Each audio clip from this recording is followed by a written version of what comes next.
2019 నుండి 2024 వరకు విశాఖ ఉక్కును ప్రైవేటీకరణ చేయాలి అని కేంద్రం భావించినప్పుడు మన మాజీ ముఖ్యమంత్రి వర్యులు వైఎస్ జగన్మోహన్ రెడ్డి గారు ఏ రకంగా విశాఖ ఉక్కు ఆంధ్రుల హక్కు దీన్ని ప్రైవేటీకరణ చేయడం అనేది నేను ముఖ్యమంత్రిగా ఉన్నంతకాలం అసంభవం అని ఆ రోజు గట్టిగా కేంద్రాన్ని హెచ్చరించి కేంద్రాన్ని ఆ రోజు వెనక్కి తరిమిన సంగతిని మనం గుర్తు చేసుకోవాలి.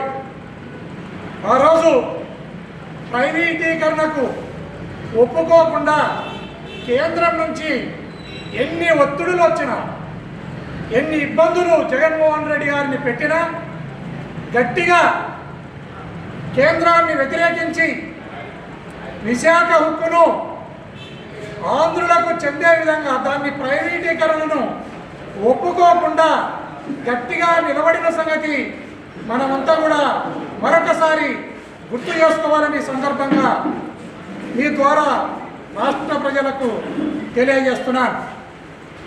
ఈరోజు 2024లో చంద్రబాబు నాయుడు ముఖ్యమంత్రిగా వచ్చిన తర్వాత రాష్ట్రంలో ఏ రకమైన పరిణామాలు చోటు చేసుకున్నాయో మనమంతా కూడా గుర్తించాలి.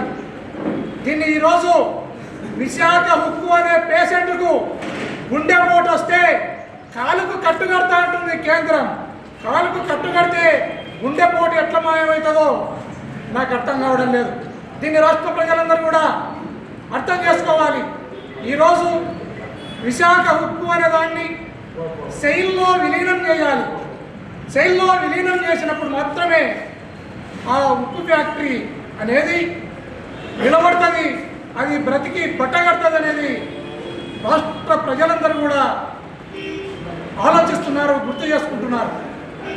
ఈరోజు 10-11 వేల కోట్లతో ఆ ఉక్కు ఫ్యాక్టరీని ఏదో చేసేస్తామని కళ్ళబల్లి మాటలు మనకు చెబుతున్నారు. అయ్యా, ఇప్పటికే 10-20 వేల కోట్లు ఉక్కు ఫ్యాక్టరీ అప్పున్న సంగతి మనందరికీ తెలుసు. 35 వేల కోట్ల బకాయి ఉన్న సంగతి కూడా మనందరికీ తెలుసు. దానికి క్యాప్టివ్ మైన్స్ లేని సంగతి కూడా మనందరికీ తెలుసు. ఇలాంటి విపత్కరమైన పరిస్థితుల్లో ఐసీయూలో ఉన్న పేషెంట్కు కొద్ది ఆక్సిజన్ ఇచ్చి బ్రతికిస్తామంటే ఏ రకంగా 5 ఏళ్ల నుంచి అది ఐసీయూలో ఉంది. ఐసీయూలో ఉన్న పేషెంట్కు ఇప్పుడు ఈరోజు చిన్న ఆక్సిజన్ని పెట్టడానికి ప్రయత్నం చేస్తున్నారు, బూటకం చేస్తున్నారు.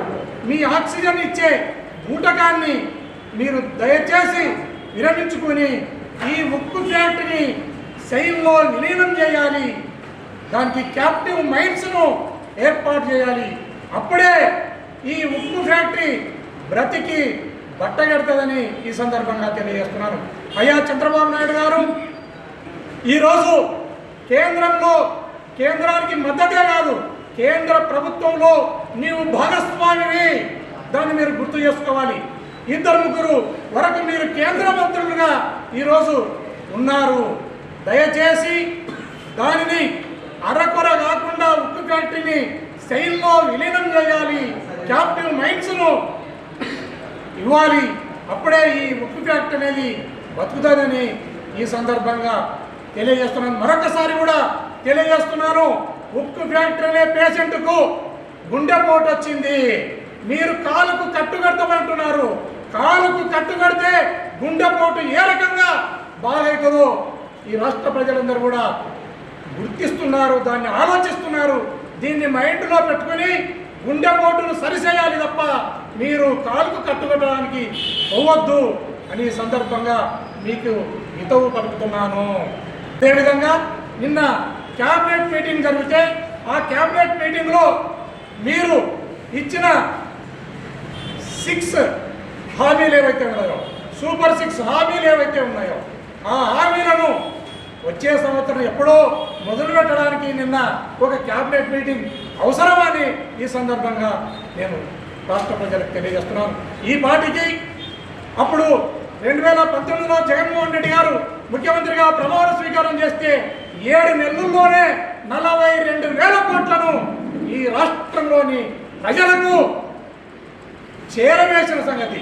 42,000 కోట్లను ఈ రాష్ట్ర ప్రజలకు, ఈ రాష్ట్రంలో అర్హులైన ప్రజలకు ఆయన పంచిన సంగతి మనం గుర్తు చేసుకోవాలి. ఆ రోజు అమ్మఒడి కానీ, చేయూత కానీ, ఆసర కానీ, ఆరోగ్యశ్రీ కానీ, తరువాత రైతులకు సంబంధించిన రైతు భరోసా కానీ, గ్రామాలలో అనేక రకాల స్కూళ్లను బాగు చేసే పద్ధతి కానీ, ఇవన్నీ కూడా 6-7 నెలల కాలంలోనే ఆయన చేయడం జరిగింది. ఇప్పటి వరకు నువ్వు ఏ ఒక్క హామీని కూడా, 7 నెలలు అయిపోయింది, ఏ ఒక్క హామీని కూడా నువ్వు నిలబెట్టుకోలేకపోయినావు. నీవు ఏదైతే ఉచిత సిలిండర్ అని ఈరోజు నువ్వు మాట్లాడుతున్నావో, సిలిండర్ల దగ్గరికి పోయి డబ్బులు కట్టి ఉచితము ఎట్లయితుందో నాకు అర్థం కావడం లేదు. సిలిండర్ అక్కడికి పోయి డబ్బులు కట్టి సిలిండర్ తెచ్చుకుంటున్నావు. వీళ్ళు కట్టి తెచ్చుకుంటే నువ్వు ఎప్పుడో వేస్తావు. నువ్వు వేసేకి సిద్ధంగా లేవు. నువ్వు వేసే డబ్బుల కోసం రాష్ట్ర ప్రజలందరూ ఎదురు చూస్తున్నారు. నీ ఉచిత సిలిండర్ కూడా బూటకమే. నువ్వు ఏదైతే పెన్షన్ 4,000 పెంచినా అని గొప్పలు చెప్పుకుంటున్నావో, 4,000 పెన్షన్ పెంచితే 1,02 లక్షల పెన్షన్దారులను ఈరోజు కాటికి కాళ్ళారా దాపిన ముసలళ్ళు, 90 ఏళ్ల ముసలల్లో కూడా నీవు పెన్షన్ రద్దు చేసిన సంగతిని